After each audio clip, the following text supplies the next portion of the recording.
Ok, alors là, un exercice assez classique, j'allais dire, dans sa formulation en tout cas. Vous avez une fonction fn, attention, c'est-à-dire qu'elle est définie par rapport, elle est indicée ici. Vous voyez, donc pour tout n qui appartient à n étoiles, c'est-à-dire que le petit n qui est ici, il commence à 1, donc c'est 1, 2, 3, etc. Voilà.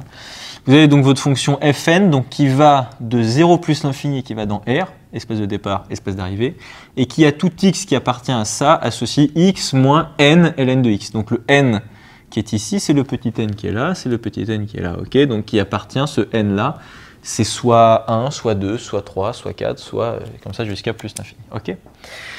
Et les x ici, là, ils appartiennent bien à 0 plus l'infini avec 0 exclu, et on comprend bien pourquoi, parce que ln de x n'est pas définie en 0, enfin n'est pas définie sur R- en fait, hein, elle est définie sur R plus étoile. Ça, c'est R plus étoile. Ok, donc il faut étudier cette fonction et dresser son tableau de variation. Alors pour ça, qu'est-ce qu'on fait? D'abord, la première chose à faire, c'est de dériver la fonction pour avoir les variations. Et ensuite, on étudiera les limites et comme ça, on pourra dresser son tableau de variation. Alors, c'est parti. La première chose à faire, c'est bien dire que pour tout x, on va dire... bon, déjà, pour tout n qui appartient à n étoiles et pour tout x qui appartient, on va juste mettre R plus étoile. Ça, c'est R plus étoile, ok.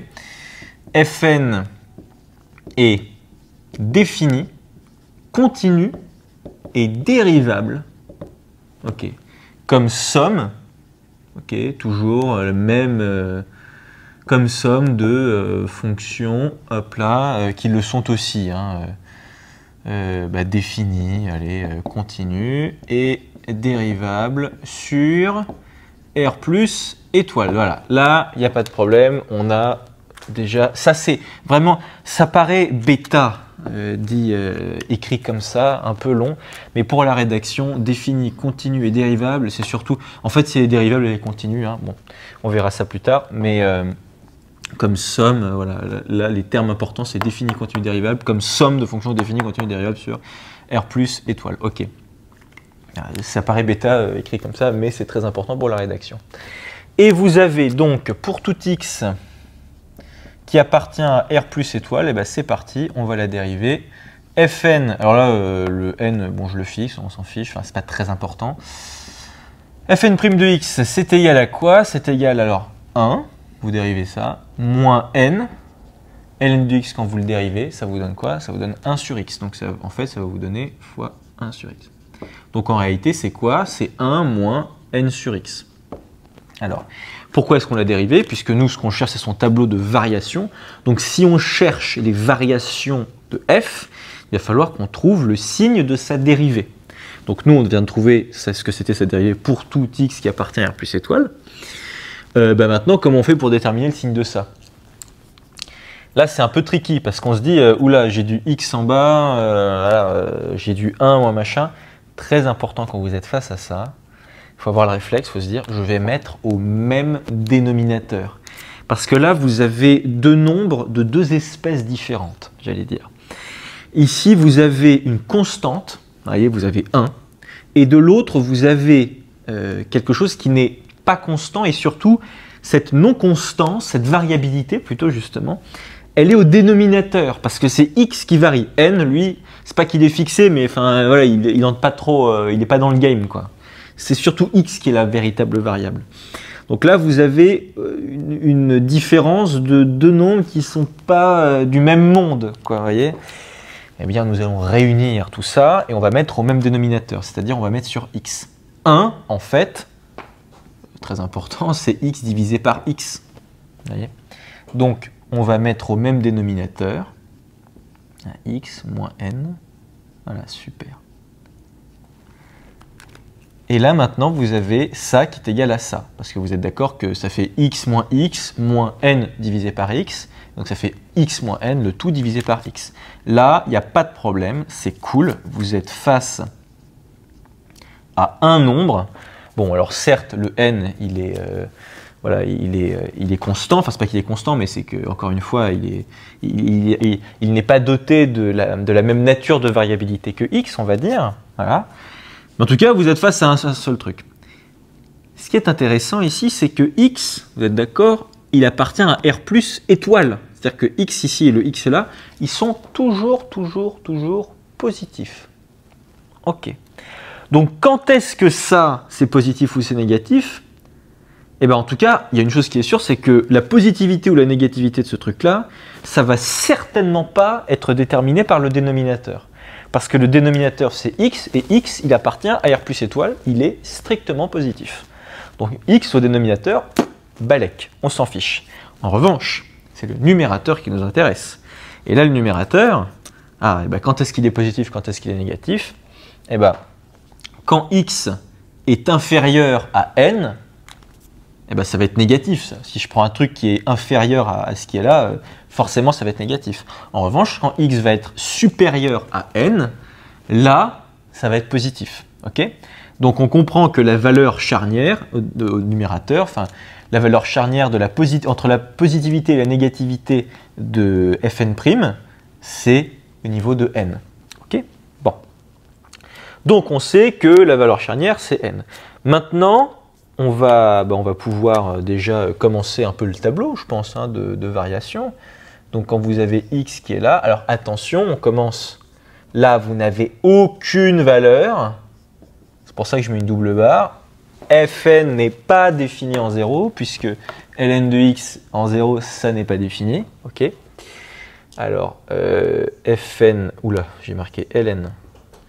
Fn', voilà. Vous savez que, alors la valeur charnière, c'est n. Ok. D'ailleurs, soit dit en passant, c'est pour ça que n a été pris strictement positif. Il commence à 1, il ne commence pas à 0. Parce que Fn n'est pas défini en 0. Donc c'est pour ça que c'est plus grand. Bref. Donc, ici, vous êtes d'accord que votre fonction, enfin votre dérivée Fn', bah, ça vaut 0. Si vous remplacez x par n, bah, ça vous trouve 0. Avant n, c'est négatif. Et après n, c'est... Oula, putain, mais n'importe quoi. N'importe nawek. Avant, c'est négatif. Après, c'est positif. Ok. Donc, vous savez que votre fonction Fn, ok, d'abord, elle est décroissante. Ensuite, elle est croissante. Ok. Maintenant, bah, c'est plutôt cool. On a bientôt fini. Là, il ne nous reste plus que 3 choses à savoir. C'est la limite en 0 de Fn. D'ailleurs, j'ai oublié le petit n. C'est la limite de Fn en 0, la limite en plus l'infini, et bah, la valeur en n. Bon, bah, ça va être assez vite fait, ça. Je vais le faire là. Fn, voilà, mais c'est terrible. Fn de n, alors je ne dis pas, mais n appartient bien sûr à n étoile. Fn de n, bah, vous remplacez, c'est égal à n moins n ln de n. N moins n ln de n, la vache, ça fait beaucoup de n là-dedans. Vous avez juste remplacé x par n et ça vous donne ça. Alors, soit dit en passant, vous pouvez, dès que vous voyez ça, réflexe direct, vous factorisez par n. Vous voyez, vous avez n moins n fois ln de n, ça fait n fois 1 moins ln de n. Donc là, vous savez que votre valeur minimale, pardon, c'est n fois 1 moins ln de n. Donc maintenant, il ne nous reste plus qu'à étudier, les limites. Et où ça, en 0 et en plus l'infini. Enfin, je dis 0, mais en fait, c'est en 0 plus. Hein. Attention, c'est pas en 0. C'est-à-dire qu'en gros, qu'est-ce que vous allez chercher? Vous allez chercher la limite de Fn de x quand x tend vers 0 plus. Le petit plus qui est ici, ça veut dire que je fais rapprocher x, certes, de la valeur 0, mais il va s'approcher de 0 par des valeurs qui sont strictement plus grandes que 0. C'est-à-dire qu'en gros, la x, je vais le faire approcher de 0,0000001. Vous voyez, je le fais approcher par là. Vous voyez ce que je veux dire? Et ça ne va pas du tout, du coup, parce que sinon, x aurait pu arriver, enfin, je veux dire, pas dans ce cas-là, puisque ma fonction Fn, elle est définie sur R plus étoile, donc elle est définie là-dessus. Mais dans un cas général, je peux aussi très bien faire tendre x vers 0 par 0 moins, c'est-à-dire que je le fais arriver de ce côté-là et je le fais approcher de 0 par des valeurs qui sont certes très proches de 0, mais négatives, genre moins 0,00001. Vous voyez? Les deux sont très proches, mais nous, ce qui nous intéresse, c'est de le faire approcher par là. Donc, on fait tendre x vers 0 plus. OK? Donc, la limite de Fn de x quand x tend vers 0 plus, c'est quoi? C'est tout simplement, alors on va tout de suite le faire, x, ça tend vers 0 quand x tend vers 0 plus, et moins n, on n'en a rien à cirer, et en revanche, ln de x, vous savez que, très important, ln de x, ça tend vers moins l'infini quand x tend vers 0. Très très important de savoir ça. De toute façon, on va faire un récap de ça. Et ça, c'est votre fonction ln. J'écris mal. Et quand x se rapproche de 0 plus, là comme ça, tac, et ben ln, elle tend vers moins l'infini. Donc, ça tend vers moins l'infini, mais vous avez un moins devant, donc moins par moins, ça fait plus. Donc ça, vous savez que ça tend vers plus l'infini. Super, on peut rajouter notre plus l'infini ici. Et maintenant, on va passer à la deuxième limite, qui elle est un peu plus tricky. C'est la limite en plus l'infini. Pourquoi est-ce qu'elle est plus tricky? Et là, parce que vous êtes d'accord que quand vous faites tendre x vers plus l'infini là-dedans, ça, je suis d'accord, ça tend vers, enfin, on est d'accord, ça tend vers plus l'infini. Mais ln de x aussi tend vers plus l'infini. Et là, vous avez un signe moins. Ah, donc ça veut dire que là à gauche, ça tend vers plus l'infini, et là à droite, ça tend vers moins l'infini. Donc vous avez du plus l'infini face à du moins l'infini. Et ça, en mathématiques, on n'aime pas du tout, ce choc entre deux infinis. Oh, c'est beau. On n'aime pas du tout ça. Voilà. Je ne parlais pas de ma phrase qui était belle, je parlais du fait que vraiment là on est face à quelque chose de beau, je veux dire mathématiquement, c'est que vous avez un infini, voyez, positif, face à un infini négatif, et ben il va falloir savoir lequel gagne. Qui est-ce qui gagne entre x et ln de x? Et ben pour ça, il va falloir qu'on utilise des croissances comparées. Et ça, c'est une technique que vous allez revoir et que vous allez voir et revoir toute votre vie, enfin toute votre vie de préparationnaire en tout cas, je pense, et peut-être après, je ne sais pas. Il se trouve que donc fn de x, donc là pour tout x qui appartient à R plus étoile, certes c'est égal à x moins n ln de x, mais ça c'est aussi égal à une chose en particulier, et ça il faut vraiment avoir le réflexe, je vous assure. Vous allez en gros factoriser par ce qui vous semble le plus grand entre vos deux trucs. Alors n, c'est une constante, j'allais dire, bon voilà, c'est fixé. Ce qui est variable, c'est x et ln de x. Ce que vous allez faire tendre vers plus l'infini, c'est ça, là, x et le ln de x. Donc vous allez factoriser par ce qui vous semble le plus grand en plus l'infini. Et ce qui est plus grand, apparemment, c'est x. Vous voyez, même visuellement, vous tracez votre courbe identité, enfin x, voilà, ça tend assez rapidement quand même vers plus l'infini. En revanche, ln de x, bon, ça tend, mais beaucoup moins rapidement.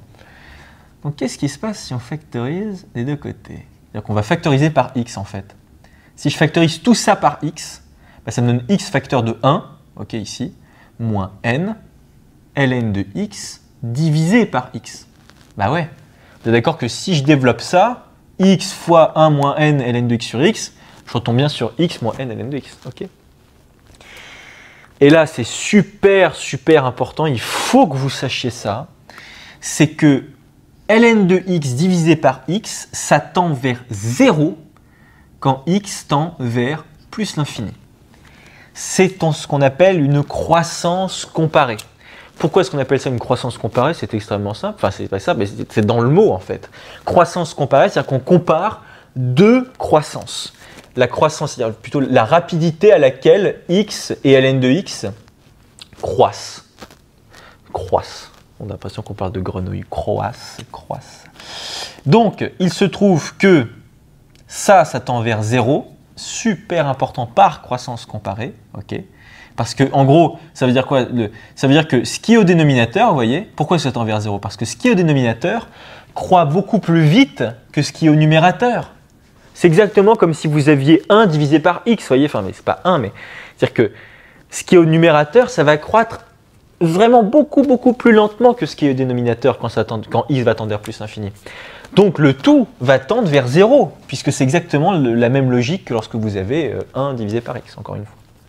Ok, donc là, vous l'écrivez, donc vous dites bah, fn de x est égal à ça, on va mettre tout ça, alors c'est très mal écrit, mais en gros tout ça vous le mettez là, vous dites bien que ça c'est vrai pour tout x qui appartient à R plus étoile, là le rouge vous le mettez pas, bien sûr, vous le mettez après, pour tout x qui appartient à R plus étoile vous avez ça on le met ici, ok on continue, or limite de ln de x sur x quand x tend vers plus l'infini est égal à 0 par, je mets CC, pour CC c'est croissance comparée. Okay, donc la limite de ça c'est égal à 0. Donc, la limite de fn de x quand x tend vers plus l'infini, c'est égal à plus l'infini. Bah ouais, pourquoi? Ça tend vers 0, ça tend vers 1, du coup. Lui, il tend vers plus l'infini, donc le tout tend vers plus l'infini. Et donc, nous pouvons finalement compléter notre tableau de variation qui ressemble à ceci. 0n plus l'infini, tac, tac, et vous avez votre valeur minimale qui est ici. C'est super, c'est chouette. Et bien maintenant, on va pouvoir passer à la deuxième partie de l'exo. Donc, vraiment pas très... pour l'instant, il n'y a pas de choses trop compliquées, je pense.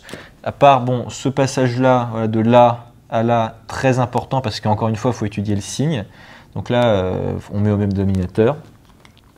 Bien se souvenir qu'ici, on fait tendre, quand vous cherchez la limite en 0, vous cherchez la limite en 0 plus. Je pense que ça, c'est important. Voilà. Et ensuite, voilà, la croissance comparée, c'est aussi quelque chose de très important parce que sinon, vous ne pouvez pas additionner du plus l'infini et avec du moins l'infini, ça ne fonctionne pas. Et maintenant, la deuxième partie de l'exo, c'est parti.